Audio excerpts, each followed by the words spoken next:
Something that can be really challenging when you have MS, or if you just have weakness in your legs, is bending down to pick something up off of the ground or to put something down on the ground. So I'm going to show you two of my favorite techniques to do this. My name is Dr. Gretchen. I'm a physical therapist and a multiple sclerosis certified specialist. The first technique I want to show you is called a wide leg stance. So what you're going to do is stand with your feet as wide as you can apart while still feeling safe. From here, you're going to hinge your hips back. So your butt pokes out backwards and your shoulders are forward.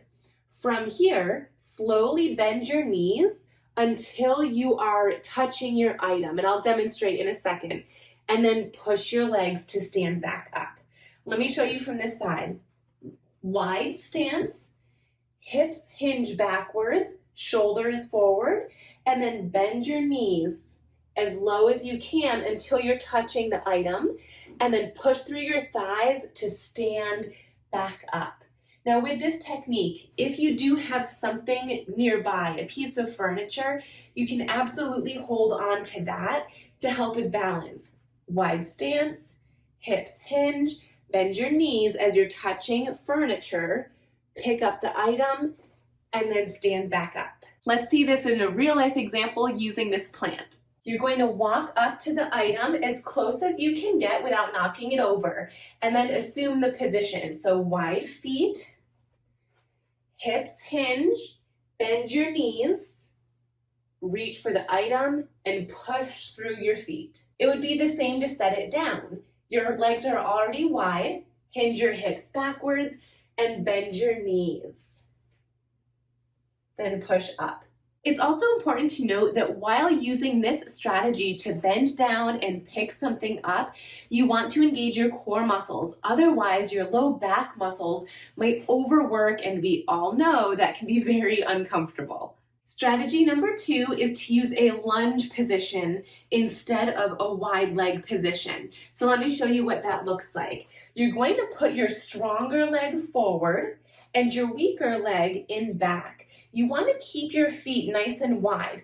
You're not in a tandem stance, so separate your feet, and then you're going to drop your back knee down towards the floor. Pick up the item and then push through your thighs to stand back up.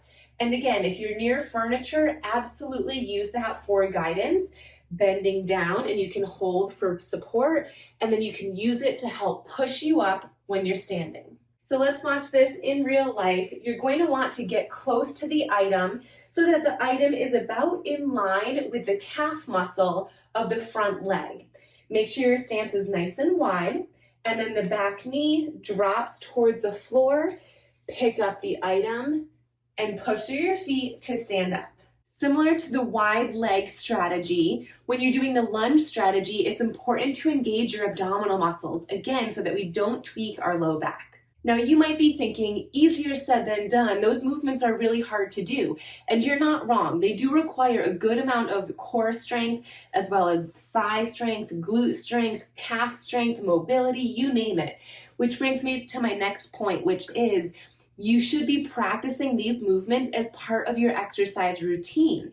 If you never practice these movements and then you have to implement it, it's going to be so much harder. Your muscles won't be prepared and your brain won't be prepared. So make sure to pick one of these, if not both, and practice them throughout the day. If the wide leg stance feels better for you, then what you could do is practice doing squats in this position.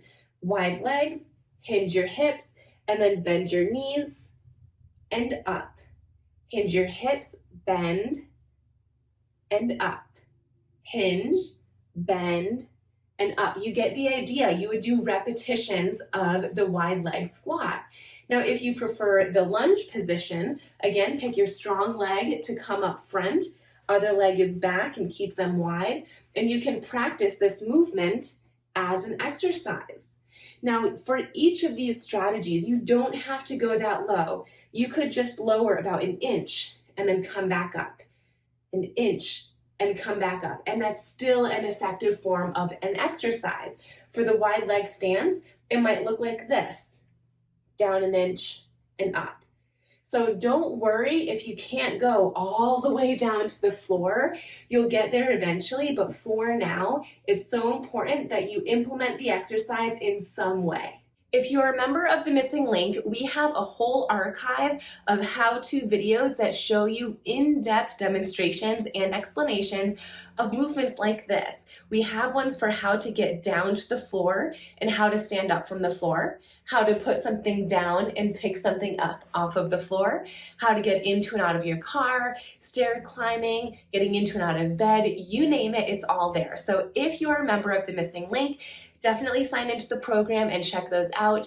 If you're not a member of my online MS Wellness program but want more information, reach out to me at Gretchen@drgretchenhawley.com or head over to my website, missinglink.com. That's MSING link.com. I hope to see you in my program soon.